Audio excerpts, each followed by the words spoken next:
अस्सलाम वालेकुम and welcome two infodesk. दोस्तों तव्हां माइक्रोसॉफ्ट वर्ड सिखी रहा। हिन वीडियो में तव्हांखे नंबरिंग लिस्ट ठाहिण सेखारबी। अॻे वीडियो में तव्हांखे बुलेट लिस्ट ठाहिण सेखारी हुई। तो बुलेट जी जाइ ते असीं अंग या अदद भी इस्तेमाल करे सघूं था। उन सां अहिड़े क़िस्म जी लिस्ट ठाहे सघिजे थी जंहिंमें हर आइटम जी तादाद वाज़े थी पवंदी आहे, यानी असीं काउंट करे सघूं था केतिरा आइटम आहिनि हिकिड़ी लिस्ट में। नंबरिंग लिस्ट ठाहिण जे लाइ तव्हां डाटा खे सिलेक्ट करियो ऐं रिबन मंझां बुलेट जे भर वारो बटन नंबरिंग ते क्लिक कंदा त हीअ नंबरिंग लिस्ट ठही वई। हर आइटम अॻियां तादाद ज़ाहिर थिए पई त केतिरा आइटम आहिनि, हिन में असांखे वाज़े नज़र अचे पियो। इंडेंट ते गौर करियोसि त अंगनि में ऐं अखरनि में पाण में थोरो स्पेस आहे, विच में गैप आहे, जॾहिं त लेफ्ट इंडेंट बि सेट थियल आहे। ऐं रूलर में ॾिसोसि फर्स्ट लाइन इंडेंट खे ऐं हैंगिंग इंडेंट खे। हैंगिंग इंडेंट जी मदद सां असां अखरनि खे अंगनि खां परे करे सघूं था लिस्ट में, जॾहिं त फर्स्ट लाइन इंडेंट जी मदद सां अंगनि खे अखरनि जे वेझो करे सघिबो आहे। जॾहिं त अंगनि ऐं अखरनि जे विच में हिकिड़ी ख़ासि 0.25 वारी पॉइंट ते स्पेस सेट थियल हूंदो आहे, जेकॾहिं एतिरो वेझो असीं कंदासीं त पाण मुरादो परे थी बीहंदा। जेकॾहिं लेफ्ट इंडेंट असीं सेट कंदासीं त पोइ असीं लेफ्ट इंडेंट जॾहिं कर्सर जेके घुमाईंदासीं त असीं लिस्ट सॼी खे मूव करे सघूं था। लिस्ट में आइटम जो इज़ाफ़ो कीअं कजे, अचो त इहो सिखूं। नंबरिंग लिस्ट में आइटम जो इज़ाफ़ो करण जे लाइ कंहिं बि आइटम जी लाइन जे आख़िर में क्लिक करियोसि ऐं इंटर प्रेस कंदा। ॾिसोसि त नंबरिंग जी काउंटिंग पाणे चेंज थी वेंदी। हाणे जेको जंहिं जॻह ते असांखे ख़ाली लाइन मिली आहे ऐं उहे आइटम ते असांखे काउंटिंग वारो तादाद ॾिनो अथसि। हाणे हिते असीं कंहिं बि आइटम जो इज़ाफ़ो करे जॾहिं असीं इंटर कंदासीं त अहिड़े हिसाब सां असीं इंटर करियूं पिया। ऐं जॾहिं त हेठियों जेको आइटम आहे इन जी काउंटिंग पाणे ॾिसो चेंज पई थिए। आइटम खे ख़तमु करण जे लाइ सिलेक्ट करियोसि उन आइटम खे ऐं कीबोर्ड मां बैक स्पेस दबायोसि। हाणे लिस्ट आइटम जो असीं ॿियो लेवल ठाहियूंसि।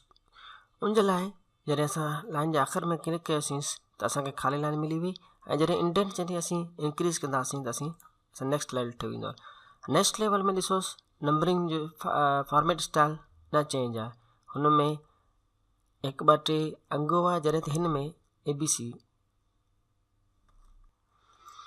असीं नेक्स्ट लेवल में कंहिं बि आइटम खे लिखी करे ऐड करे सघूं था या कंहिं ऑलरेडी कंहिं सेव थियल फाइल मंझां बि असीं आइटम हिन में इज़ाफ़ो करे सघूं।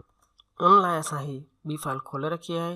हिन मंझां असीं नेक्स्ट लेवल ही सिलेक्ट कंदासीं ऐं कॉपी कंदासीं, जॾहिं त असांजी करंट फाइल में असीं वेंदासीं ऐं कर्सर खे हिते रखी ऐं पेस्ट कंदासीं। ॾिसोसि पाण लेवल ऐड थी वियो। हिकिड़ो वधीक असीं बैक स्पेस दबाईंदासीं त बुलेट असांजी नंबरिंग ख़तमु थी, जॾहिं त वरी बैक स्पेस दबाईंदासीं 2 टे चकर त असीं ख़तमु करे सघूं था। अहिड़ी रीति ॿियनि मेन जेके लेवल आहिनि उन लिस्ट में जा बि सभु लेवल असीं ठाहे था वठूंसि।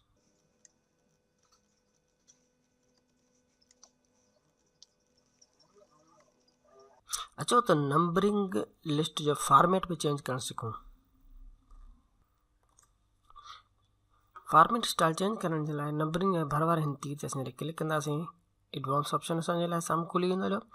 हिन में नंबरिंग लाइब्रेरी मां को बि असीं ॾिसो स्टाइल सिलेक्ट करे अप्लाई करे सघूं था। दोस्तों हीअ जेका नंबरिंग में तव्हांखे आइटम जेके नज़र अचनि पिया, फॉर्मेट नज़र अचनि पिया, इहो थी सघे थो तव्हांजी स्क्रीन ते या मुंहिंजी स्क्रीन ते चेंज हुजनि, छाकाणि जो जॾहिं असीं डिफाइन न्यू फॉर्मेट मां जेके ॿिया स्टाइल खणंदा आहियूं त उहा ऑटोमेटिक हिन लाइब्रेरी में सेट थी वेंदा आहिनि। हीअ मूं जेके प्रैक्टिस करण जे लाइ जेके कुझु सेट कया हुआ उन करे उहे शो थियनि पिया। तव्हां जेकॾहिं हिन मंझां न खणणु चाहियो, तव्हां डिफाइन न्यू नंबरिंग फॉर्मेट ते क्लिक करियोसि ऐं हितां नंबरिंग स्टाइल मां तव्हां को बि स्टाइल खणी सघो था।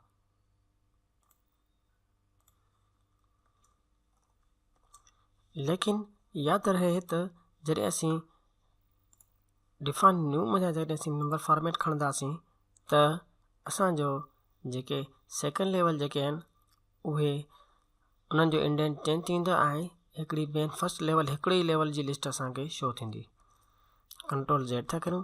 जॾहिं त असीं लाइब्रेरी में जेकॾहिं को बि आइटम खणंदासीं त असांजो इंडेंट न थींदो, डिक्रीज़ न थींदो ऐं असांजो लेवल उन्हनि जी सेटिंग असांजी सेम रहंदी।